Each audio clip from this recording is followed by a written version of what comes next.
Study IQ IAS, आपका selection हमारा mission. नमस्कार दोस्तों, स्टडी IQ देख रहे हैं आप और मैं हूं वरुण जौहरी। जय हिंद जय भारत। एक ऐसा सवाल जो पिछले 60 सालों में एक रहस्य बन चुका है और एक ऐसा रहस्य बना है जिसे सुलझाने की कई बार कोशिश की जाती रही, आज तक चल रही है, लेकिन अभी भी कोई निष्कर्ष निकलकर सामने नहीं आता है। ये सवाल है कि 60 साल पहले हिमालय में खो गया CIA का एक न्यूक्लियर डिवाइस आखिर है कहाँ। उससे भी बड़ा सवाल एक खड़ा होता है कि आखिर IB का, इंटेलिजेंस ब्यूरो, और CIA का, अमेरिका की खुफिया एजेंसी का, वो सीक्रेट ऑपरेशन था क्या जिसकी वजह से नंदा देवी पर्वत की ऊंचाइयों पर उस न्यूक्लियर डिवाइस को ले जाया गया और वहाँ पे जाके इंस्टॉल करना था। तो क्या था ये पूरा मिशन, क्या ये पूरा सीक्रेट ऑपरेशन था, क्यों इसे किया जा रहा था, सब कुछ आज आपको पता चलने वाला है। कैसे इंडियन और अमेरिकन दो टीम्स बनाई जाती हैं और आखिर वो क्या कारण रहा कि इस डिवाइस को वहाँ पर उस ऊंचाई पर छोड़कर ये सारी जो टीम गई थी वो वापस आ जाती हैं। सारी डिटेल इन्फॉर्मेशन आपको आज पता चलने वाली है। पूरा डिटेल में इस एपिसोड को एंड तक ज़रूर देखिएगा। कमेंट बॉक्स में जय हिंद लिखना मत भूलेगा। अब शुरुआत करते हैं आज के हमारे इस वीडियो की। तो शुरुआत होती है साल 1964 से। ये वो समय था दुनिया में जब दो सुपर पावर्स मानी जाती थी, एक अमेरिका, दूसरी सोवियत यूनियन, और दोनों के बीच में कॉम्पिटिशन, टसल जो थे वो लगातार चलते थे।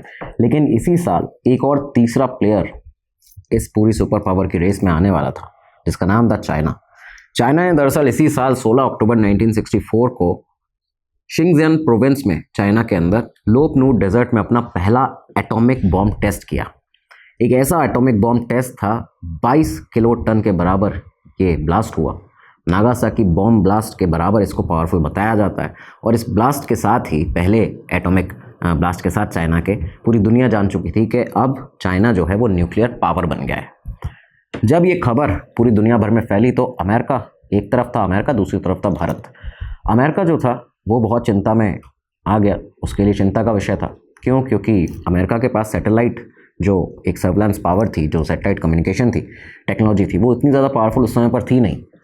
वो ये जानता था कि अब चाइना अगर न्यूक्लियर पावर बन चुका है तो कहीं ना कहीं अमेरिका को उससे खतरा भी हो सकता है। तो जब ये खबर आई तो इसी दौरान पेंटागन में, अमेरिका के अंदर, अपने दफ्तर में बैठे थे कर्टिस लेमे। कर्टिस लेमे दरअसल उस समय अमेरिका के एयरफोर्स चीफ थे।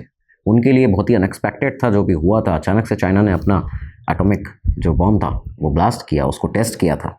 और अमेरिका के पास उस समय सैटेलाइट सर्विलांस टेक्नोलॉजी उतनी खास थी नहीं।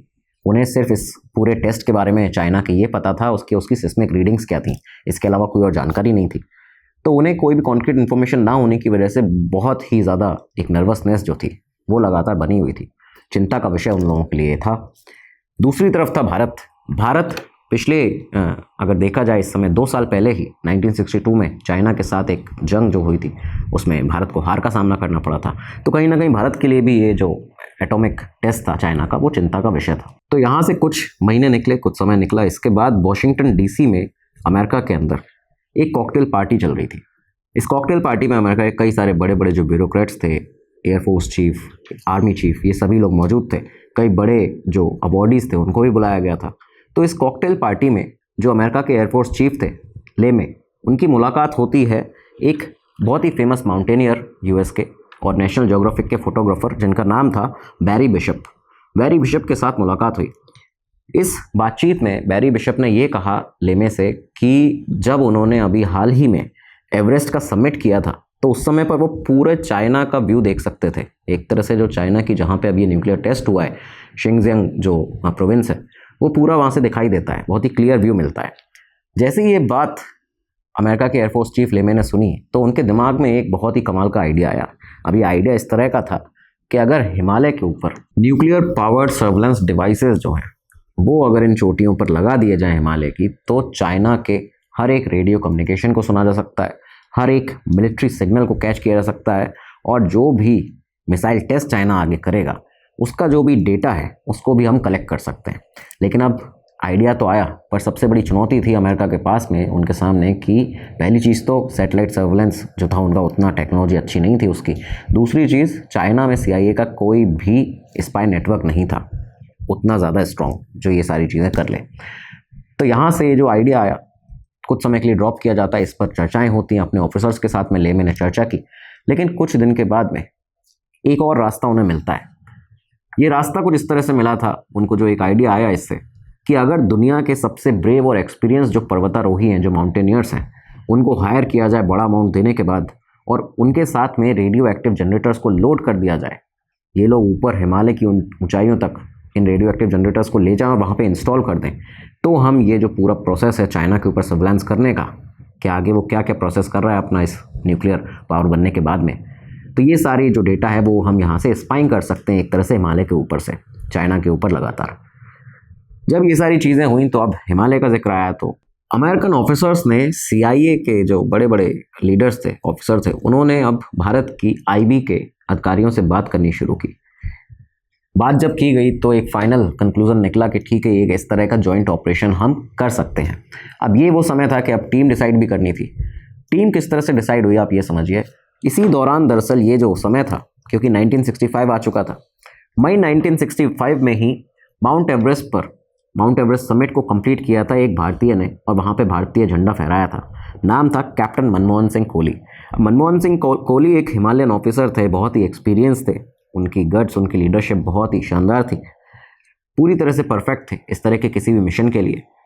IB को और अमेरिकन को, CIA को जब उनके बारे में पता चला तो उन्हें चुना गया कि ये लीडर हो सकते हैं हमारे इस पूरे मिशन को जो लीड करेंगे आगे। और बड़ी चीज़ ये भी थी कि कोहली ने सिर्फ अकेले ये पूरा एक्सपीडिशन नहीं किया था, यहाँ पे समिट अपना अचीव नहीं किया था माउंट एवरेस्ट पे, उन्होंने यहाँ पे एक वर्ल्ड रिकॉर्ड भी इस्टेब्लिश किया था इस तरह से कि वो अपने साथ में उन्होंने 9 क्लाइंबर्स को ये समिट अचीव कराया था, इस समिट पर ले गए थे वहाँ पे। तो वो जानते थे कि किस तरह से ये जो पूरा पहाड़ होते हैं यहाँ पे आप कैसे चढ़ सकते हैं, माउंट एवरेस्ट पर चढ़ने के लिए आपको क्या क्या चीज़ें चाहिए, क्या ज़रूरी है, क्लाइंबिंग में आपको लोगों को साथ लेके कैसे आगे जाना है, तो इसको लीड अच्छे से कर सकते थे, पूरी तरह से परफेक्ट थे। IB ऑफिसर्स ने अमेरिकन को उनके बारे में बताया। उसके बाद में यहाँ से अमेरिकन ने भी, ये जो CIA था उसने भी डिसाइड कर लिया कि कोहली जो होंगे वो यहाँ पे इस मिशन को लीड ज़रूर करने वाले हैं। अब यहाँ से ये तो फिक्स हुआ कि कौन मिशन को लीड करेगा, लेकिन लोकेशन क्या होगी, अब बारी थी लोकेशन की। तो लोकेशन के लिए चुना जाता है नंदा देवी को। नंदा देवी पर्वत, नंदा देवी पीक भारत का दूसरा सबसे ऊंचा पीक, करीबन 7,816 मीटर की ऊंचाई है। यहाँ पे इस लोकेशन को क्यों चुना गया था नंदा देवी को, क्योंकि एक तरह से परफेक्ट लोकेशन थी। यहाँ से ओवरऑल जो चाइना का एक अनऑब्स्ट्रक्टेड व्यू जो था वो लगातार मिलता था, लोग यहाँ से देख सकते थे। और खासकर चाइना की जो जिस न्यूक्लियर साइट पे ये पूरा एटॉमिक बॉम्ब टेस्ट हुआ था, पहला एटॉमिक बॉम्ब टेस्ट चाइना का, जिसका नाम था शिंगजियांग, तो शिंगजियांग प्रोविंस पूरी तरह से यहाँ से नंदा पर्वत की पीक से देखा जा सकता था।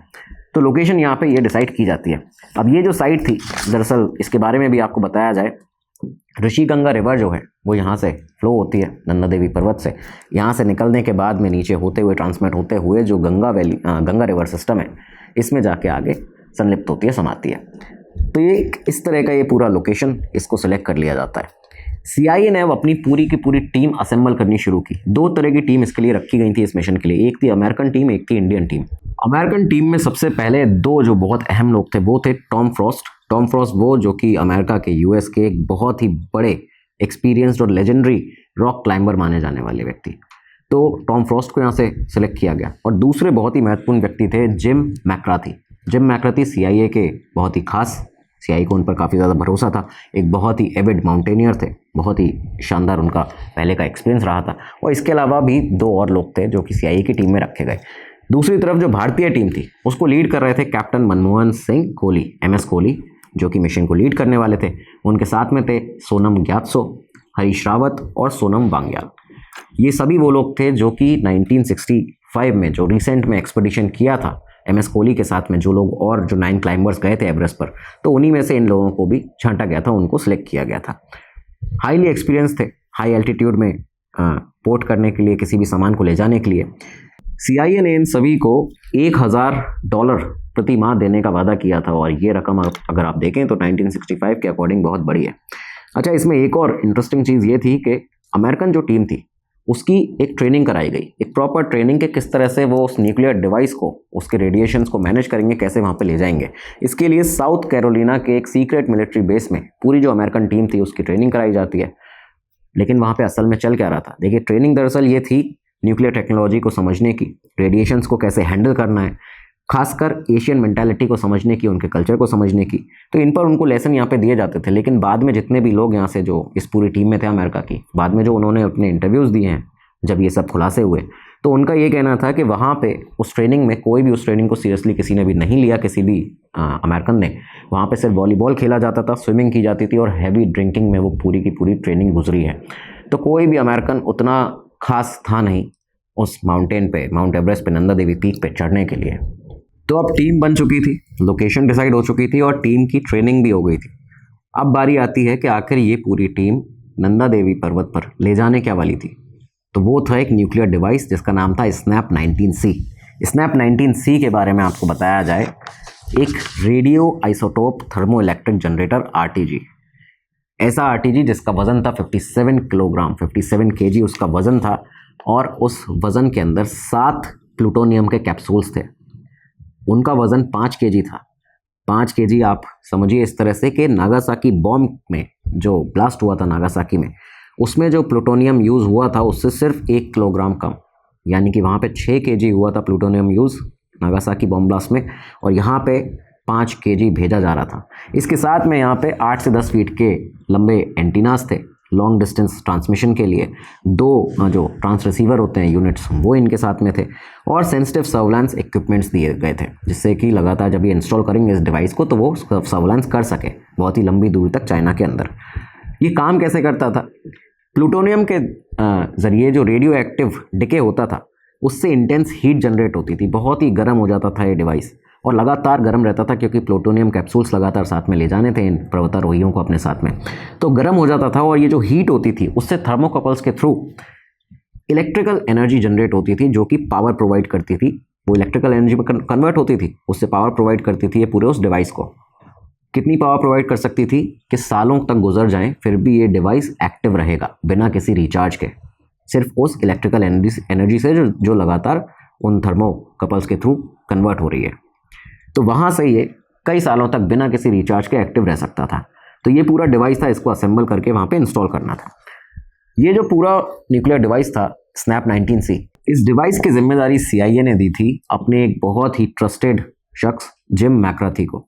जिम मैकराथी प्लूटोनियम एक्सपर्ट थे, एक बहुत ही एविड माउंटेनियर थे, काफ़ी उनको प्लूटोनियम की समझ थी, और इसकी वजह से डायरेक्टली उनको ही हैंडल करने को ये दिया गया था। तो वो अकेले ऐसे थे जो ये जानते थे कि ये एक चलता फिरता छोटा न्यूक्लियर बॉम्ब है जो कि वो कैरी करके नंदा देवी पर्वत के पीक तक ले जाएंगे।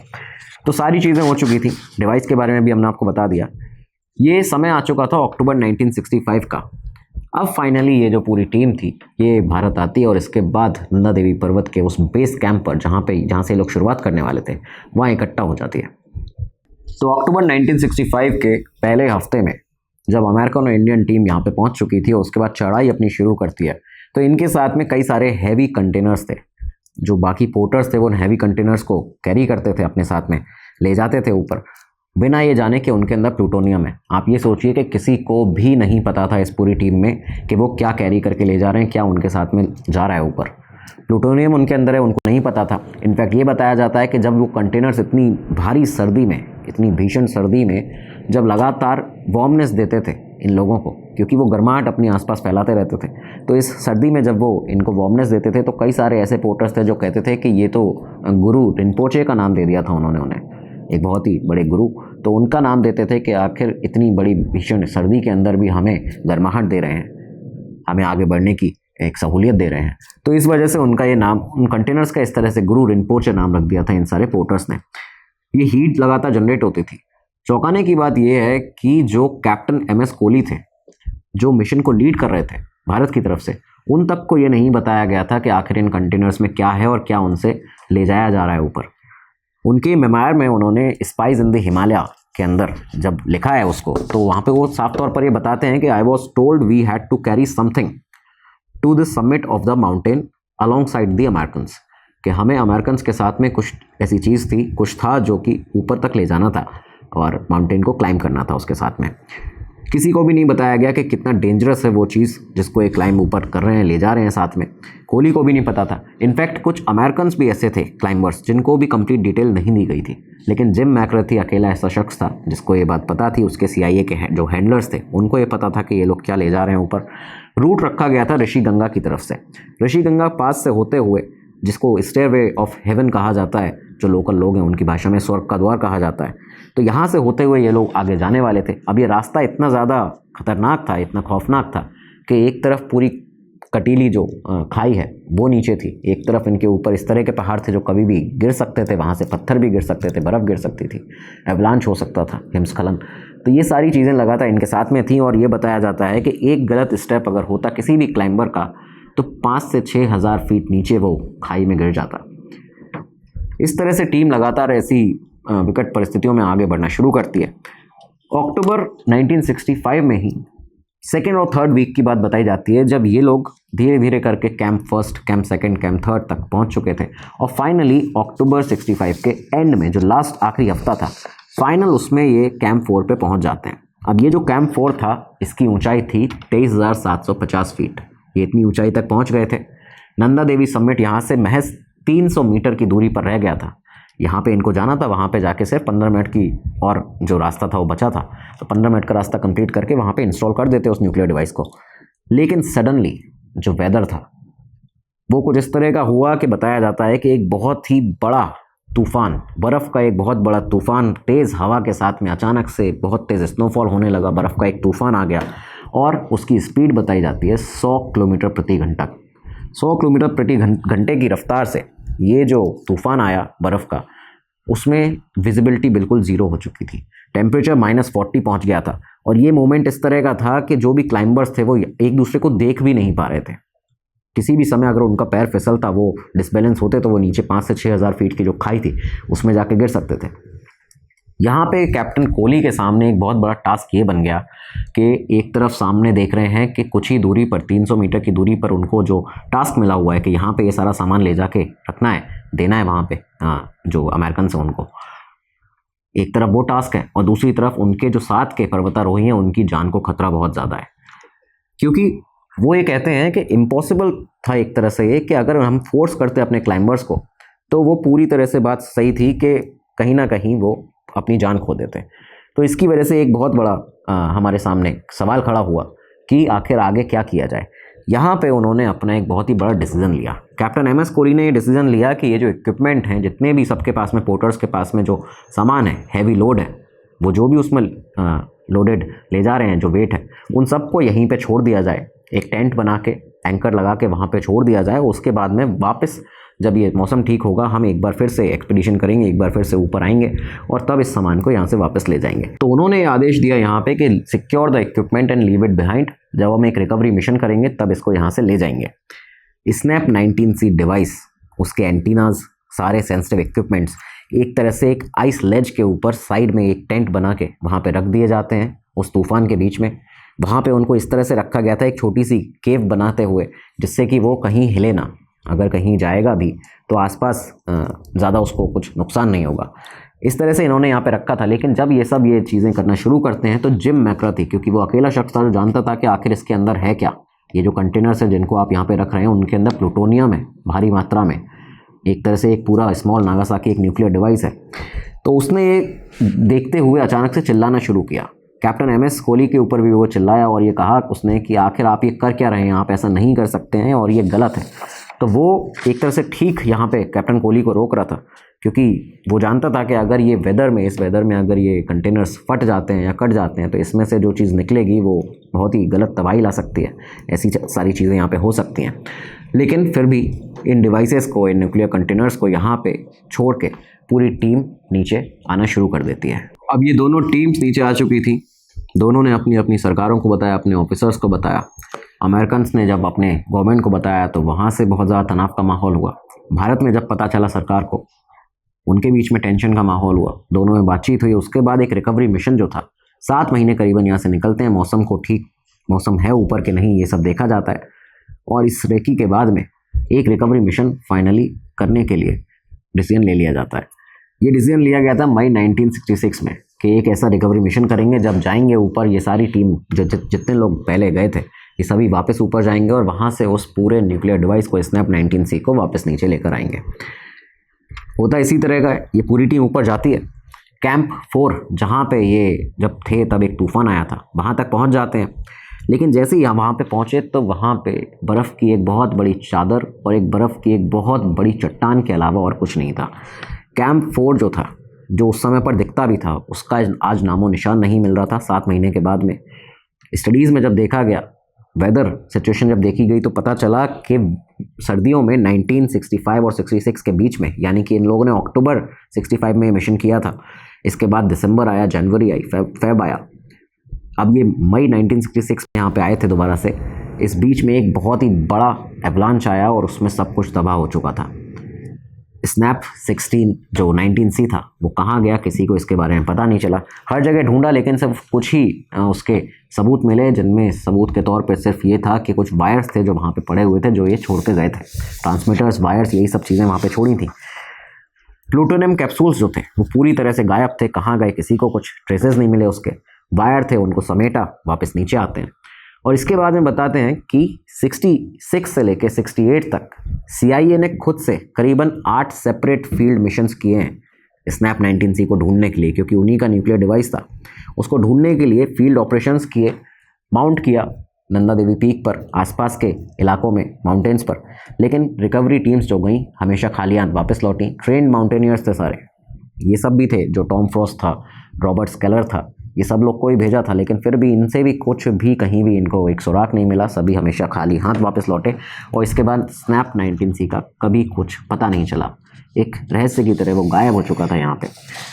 अब थ्योरीज उमड़ना शुरू हुई। थ्योरीज इस तरह की बनी कि स्नैप 19C डिवाइस जो था वो लगातार हीट जनरेट करता था। प्लूटोनियम डिके की वजह से ये हीट जो थी, उसने जब हम इसको छोड़ के आए वहाँ पे, तो आसपास की बर्फ़ को मेल्ट कर दिया, पिघला दिया पूरी तरह, और पिघलते पिघलते सिंक करता हुआ बर्फ़ की उस चट्टान में, या कहें कि पहाड़ में कहीं अंदर, वो बहुत ही गहराई में 100-200 फीट नीचे तक कहीं खो चुका है। वो पिघलते पिघलते बर्फ़ को अंदर चला गया है। 1966 में जो रिकवरी टीम पहुंची थी, तो उन्होंने ये भी कहा था कि जो डिवाइस है करीबन इस समय तक 100 फीट के आसपास नीचे पहुंच गया होगा, क्योंकि जिस तरह से हीट डिके उससे होती थी, तो वो अभी रुकने वाला नहीं था। प्लूटोनियम कैप्सूल जो थे वो कहीं इस पर्वत के अंदर ही खो चुके हैं। CIA ने अब ये डिसाइड किया कि एक ये स्नैप 19C तो ख़त्म हुआ, चाइना पे सर्वेलेंस करने का एक पहला मिशन जो था वो फेल हुआ, लेकिन फिर भी CIA रुका नहीं। एक बार फिर से इस मिशन को कंटिन्यू किया जाता है। अब आप सोचिए कि ये मिशन जिसे एक बार फिर से कंटिन्यू किया गया, नंदा देवी पीक से, इस बार लोकेशन थोड़ी डिफरेंट होने वाली थी, 15 किलोमीटर साउथ ईस्ट में नंदा कोट पर्वत। नंदा कोट पर्वत पर एक बार फिर ये सर्वेलेंस इस तरह का एक न्यूक्लियर डिवाइस लेकर जाते हैं। 6861 फीट की ऊंचाई पर नंदा कोट पर्वत, जो कि जोग्राफिकली ईजियर था इनके लिए यहाँ पे जाना। वेदर जो था वो उतना ज़्यादा स्कैरी नहीं होता था, वहाँ पे क्लाइंब करना भी उतना ज़्यादा डेंजरस नहीं था। तो यहाँ पे 1967 में एक और मिशन जो इन लोगों ने किया, CIA ने एक साथ मिलकर एक बार फिर से, भारत की खुफिया एजेंसी IB के साथ में, उस समय की खुफिया एजेंसी IB, तो यहाँ एक ये जो नया मिशन था, इस बार ये सक्सेसफुली प्लांट कर देते हैं, इंस्टॉल कर देते हैं एक नए डिवाइस को। एक नया न्यूक्लियर डिवाइस यहाँ पे इंस्टॉल किया गया। इस डिवाइस ने कम्युनिकेशन जो सिग्नल्स थे वो भी CIA की तरफ भेजना शुरू किए। CIA को ये पता भी लग चुका था, यहाँ पे जो इनिशियल उसको जानकारियाँ मिली, ये पता लगा इंटेलिजेंस को, ये कंफर्म हुआ कि चाइना के पास कोई भी long range nuclear bomb capability इस समय पर नहीं है, एटलीस्ट 66-67 के बीच में नहीं है। ये इंटेलिजेंस वैल्यूएबल था, सारी चीज़ें ठीक चल रही थी, लेकिन अचानक से एक साल के बाद इस डिवाइस ने भी काम करना 1968 में बंद कर दिया। पता ये चला कि ये डिवाइस भी वही सेम प्रॉब्लम, कि ये मैसिव हीट जनरेट करता था। उस हीट की वजह से देखा यह गया कि जब सिग्नल बंद हुए आना, तो इस वजह से बंद हुए क्योंकि उसने अपने आसपास एक बहुत बड़ी सी एक गुफा में तब्दील कर दिया था उस इलाके को, अपनी उस ऊर्जा से, उस एनर्जी से, उस हीट से। तो इसकी वजह से जो आइस थी वो मेल्ट होना शुरू हो चुकी थी। 8 फीट अंदर उसने एक बड़ी सी केव बना दी थी, 8 फीट की एक केव गुफा बना दी थी, और इसकी वजह से एक साल के बाद ये सिग्नल जो थे वो आना बंद हुए थे। यहाँ पे इसकी रिकवरी के लिए 1968 में एक बार फिर से नंदा कोट पर्वत पर एक टीम भेजी जाती है। CIA के लोग भी, अमेरिकन भी इसमें शामिल थे। यहाँ पे जब पहुँचते हैं तो देखते हैं इस पूरी गुफा को, और इसके बाद इसको यहाँ से उठाना, बताते हैं कि ये न्यूक्लियर मटेरियल जो है वो स्प्रेड हो सकता था, तो उठाना बहुत ही रिस्की था। इसकी वजह से इसको हेलीकॉप्टर से एयरलिफ्ट कराया जाता है। डिवाइस को प्रॉपर्ली एयरलिफ्ट करा के दिल्ली लाया जाता है, यहाँ पे पूरी तरह से कंटेनर में प्लेस किया जाता है। डॉक्यूमेंट जो थे, ये पूरी जो रिकवरी मिशन था इसको डॉक्यूमेंटेड किया गया, लेकिन फाइनली फिर ये जो राज था वो दोनों सरकारों ने कहीं ना कहीं बीच में अपने छुपा दिया। सालों निकल जाते हैं, किसी को भी इसके बारे में पता नहीं चला। करीबन 9-10 साल निकले। इस समय तक दोनों सरकारें, दोनों देशों की, अमेरिका और भारत की, एकदम कंप्लीट साइलेंस उन्होंने पॉलिसी अपना रखी थी इस पूरे सीक्रेट मिशन के ऊपर। भारत में इस पर कोई चर्चा नहीं थी, अमेरिका में कोई चर्चा नहीं थी। इंडियन गवर्नमेंट को पता था, अमेरिकन गवर्नमेंट को पता था, लेकिन बाकियों को नहीं बताया गया था। जो क्लाइंबर्स गए थे उनको गैग ऑर्डर्स पर साइन कराया गया था, ओथ दिलाई गई थी कि आप इसके बारे में कभी भी पब्लिक में बात नहीं करेंगे। लेकिन फिर फाइनली धीरे धीरे उनमें से ही कई सारे ऐसे लोग थे जो मैगजीन्स के पास में, यूएस के ऐसे लोग थे जो यूएस की मैगजीन्स के पास में जाना शुरू हुए, और वहाँ से फिर ये बात निकल के सामने आती है 1977 में। स्टोरी ब्रेक हुई 1977 में, एक आउटसाइड मैगजीन है उसके अंदर, उसमें एक हेडलाइन छापी गई, द नंदा देवी केपर। और इस हेडलाइन के साथ में ये फर्स्ट टाइम था जब इस इंसिडेंट के बारे में पब्लिकली किसी ने बताया हो। जैसे ही इसके बारे में पता चला कि सीआईए और भारतीय इंटेलिजेंस एजेंसी का एक जॉइंट ऑपरेशन हुआ था चाइना के ऊपर निगरानी रखने के लिए, न्यूक्लियर डिवाइस को हिमालय में प्लांट किया गया, लेकिन उसके बाद वो डिवाइस खो गया, लॉस्ट हो गया। ये जब सामने आया तो मीडिया में सवाल उठने लगे, अमेरिकन न्यूज़पेपर्स ने इसको छापना शुरू किया। भारत के अंदर अप्रैल 1978 की बात बताई जाती है, जब ज्योतिर्मय बोसु कम्युनिस्ट एमपी जो थे उस समय के, उन्होंने सवाल उठाने शुरू किए सरकार से कि क्या ये सच है कि अमेरिका की सीआईए का एक ऐसा डिवाइस नंदा देवी पीक पर खो गया है, कहाँ है वो, क्या उसने कितना डैमेज किया है और आज की डेट में उसकी क्या अपडेट है। ये सारे सवाल जब पूछे गए तो उस समय के प्राइम मिनिस्टर भारत के थे मोरारजी देसाई। हालांकि जब ये सब हुआ था उस समय मोरारजी देसाई पीएम नहीं थे भारत के। मोरारजी देसाई से जब ये सब सवाल पूछे गए तो फाइनली उनको भी आके आंसर देना पड़ा, और तब ये बताया गया कि उन्होंने कहा कि हाँ, भारत और यूएस का एक जॉइंट मिशन हुआ था हाई एल्टीट्यूड एरिया के अंदर, लेकिन ये नेसेसरी था नेशनल सिक्योरिटी के लिए, भारत की सिक्योरिटी के लिए, सुरक्षा के लिए ज़रूरी था, इस वजह से इसको किया गया था। लेकिन कोई भी जो प्लूटोनियम कंटामिनेशन है उसका कोई प्रूफ नहीं मिला है, वो कहीं भी फैला नहीं है। ये सब सफाई दी गई सरकार के द्वारा, लेकिन फिर भी पार्लियामेंट में फिर से इस पर सवाल खड़े हुए।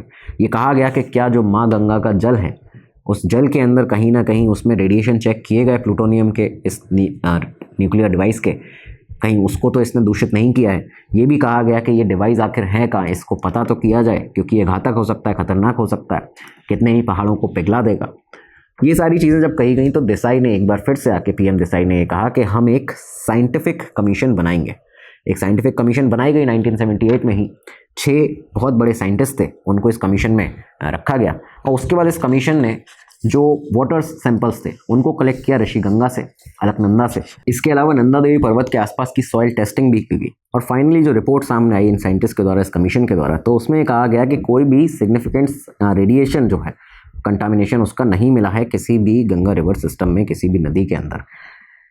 लेकिन रिकमेंडेशन कई सारे दिए गए थे। ये बताया गया था इस रिपोर्ट में कि हमें water testing time to time government को करनी पड़ेगी, यहाँ पे जो रिकवरी मिशन है उसके लिए टेंट्स बनाने पड़ेंगे, कैंप्स लगाने पड़ेंगे, और time to time recovery mission भी करने पड़ेंगे देखने के लिए कि कभी कहीं वो डिवाइस जो है वो मिल जाए। मॉनिटरिंग स्टेशंस बनाने पड़ेंगे, रेगुलर मेंटेन उनको किया जाना पड़ेगा। लेकिन सालों निकल जाते हैं इसके बाद, ये जो पूरा मुद्दा था 30-40 साल निकल गए, ये कहीं हवा हो गया था, किसी ने इसके बारे में ध्यान नहीं दिया, और सब लोग इसको फाइनली भूल जाते हैं। अब ये मुद्दा तो कहीं पर गुम हो चुका था, लेकिन इसके बारे में थ्योरीज कई सारी सामने आती रही। तो उसमें से कुछ थ्योरी ऐसी थी कि पहली थ्योरी ये बताई गई कि एक बहुत ही बड़ा जो एवलांच आया था 1965 के विंटर्स से 66 के बीच में, उस एवलांच में कहीं ना कहीं ये बह गया है, बर्फ़ के नीचे कहीं दब चुका है, और 1000 ऑफ टन जो स्नो है वो उसके ऊपर होगी, और वो अब कहीं खो गया है। दूसरी थ्योरी है वो ये बताती है कि थर्मल इरोजन की वजह से वो लगातार जो हीट जनरेट करता है उसकी वजह से वो लगातार सिंक हो रहा है, और जब तक उसमें वो पावर बची है या जब तक वो गर्म रहेगा वो सिंक होता रहेगा, और शायद सिंक होते होते वो इस समय नंदा देवी ग्लेशियर के कहीं बीच में पहुंच चुका होगा, in the heart of Nanda Devi. तो ये चीज़ें यहाँ पे बताई जाती हैं। थर्ड थ्योरी कही जाती है कि एक जो एवलांच आया, हो सकता है कि वहाँ से वो उड़ के बह के उस बर्फ़ के साथ में जो 6000 फीट नीचे, 7000 फीट नीचे खाइयाँ हैं, उन खाई में कहीं पे फंस गया हो, गिर गया हो, उसके बाद वो वहीं पे ख़त्म हो गया है। लेकिन वहाँ पे ख़त्म हुआ है तो वहाँ से अगर कोई नदी बह रही है, कोई पानी का स्रोत है, तो उससे बहते हुए वो कहाँ पे किस नदी में गया होगा, ये भी एक चिंता का विषय है। और चौथी थ्योरी एक बताई जाती है, लेकिन ये कॉन्स्पिरेसी थ्योरी है, कहा जाता है यूएस के द्वारा कि कहीं ना कहीं ऐसा भी हो सकता है कि इंडियन इंटेलिजेंस ने सीक्रेटली उसको रिकवर कर लिया हो, और इसके बाद में यूएस को इसकी भनक भी ना पड़ी हो। खैर, ये एक पूरी तरह से कॉन्स्पिरेसी थ्योरी है। सेपरेटली इसको कई सारे जो सीआईए के लोग हैं वो इस तरह की कभी कभी बातें करते हैं। इस पूरी मिस्ट्री के बारे में समय समय पर कई सारे सवाल खड़े हो जाते हैं। हाल ही में आप सभी ने देखा 2021 में 7 फरवरी को उत्तराखंड में एक बहुत ही बड़ी ट्रेजेडी हुई थी।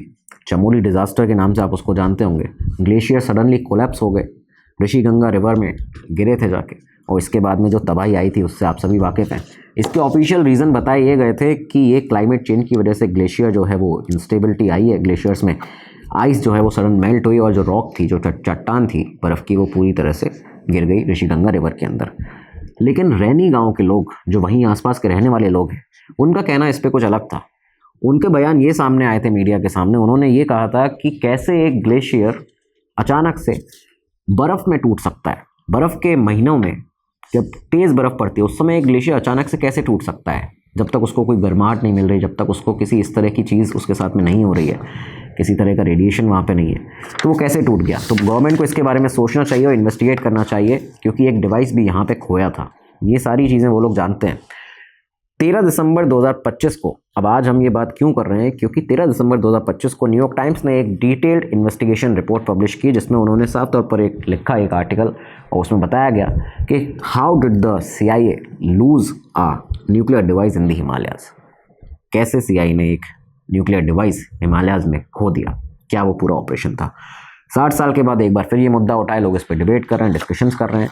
लेकिन सवाल तो दोस्तों है, सवाल एक बहुत बड़ा है कि क्या ये डिवाइस अभी भी एक्टिव है, अगर है तो कहाँ है, ग्लेशियर के अंदर है तो कितना अंदर है, किसी खाई में है तो किस जगह पे हो सकता है, किस रिवर सिस्टम में उसकी वजह से कंटामिनेशन हुआ होगा, इसको टेस्ट क्यों नहीं किया गया, टाइम से ये टेस्ट जो थे वो कंडक्ट क्यों नहीं कराए गए 21वीं सेंचुरी में। क्योंकि हम लगातार देख रहे हैं कि ग्लेशियर्स जो है वो मेल्ट हो रहे हैं, वाटर कंटामिनेशन है जो वो फैल रहा है, इस तरह की चीज़ें भी हो रही हैं, उसके रिस्क जो हैं वो बढ़ रहे हैं।